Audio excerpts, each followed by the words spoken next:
నమస్తే ఫ్రెండ్స్.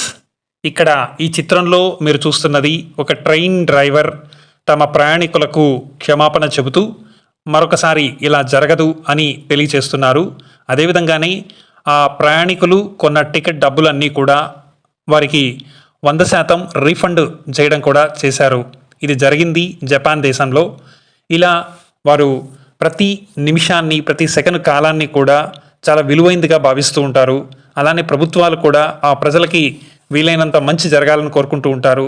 సహజంగానే జపాన్లో అత్యుత్తమ క్వాలిటీతో అనేక రకాల వస్తువులు కూడా తయారవుతూ ఉంటాయి. అదేవిధంగానే చక్కటి విద్యని, చక్కటి ప్రణాళికల్ని, చక్కటి దేశ భవిష్యత్తుని కూడా అక్కడ మనం గమనించవచ్చు. అత్యుత్తమమైన దేశాలలో జపాన్ దేశం కూడా ఒక ఉన్నతమైన దేశంగా మనం పరిగణించవచ్చు.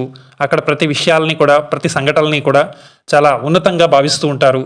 అక్కడ పౌరులు కూడా ఆ జపాన్ దేశానికి ఉపయోగపడేలాగా ఒక చక్కటి క్రమశిక్షణని అలవాటు చేసుకుంటూ ఉంటారు. అదేవిధంగా ఆ దేశ ప్రభుత్వం కూడా ప్రజల సంక్షేమాన్ని కోరుకుంటూ ఉంటాయి. సో నిజంగా ఇలాంటి దేశంలో జీవిస్తున్న ప్రతి ఒక్కరూ కూడా చాలా ధన్యులని చెప్పుకోవచ్చు. మన దేశంలో, మన భారతదేశంలో కూడా ఇలాంటి నైతిక విలువలతో ప్రతి ఒక్కరూ కూడా ఉన్నతంగా జీవించాలని, ఉన్నతమైన విలువైన వ్యక్తిత్వాలని అలవర్చుకోవాలని మనస్ఫూర్తిగా కోరుకుందాం.